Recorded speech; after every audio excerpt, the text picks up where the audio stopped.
লাগলে please subscribe করবেন এবং দোয়া করবেন।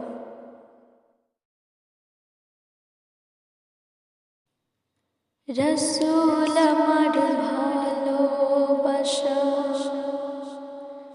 রসূল আমার আলো, রসূল আমার প্রেম বিরহের মূল আলোচনা, রসূল আমার কাজে কর্মের অনুপ্রেরণা, রসূল আমার ভালোবাসা, রসূল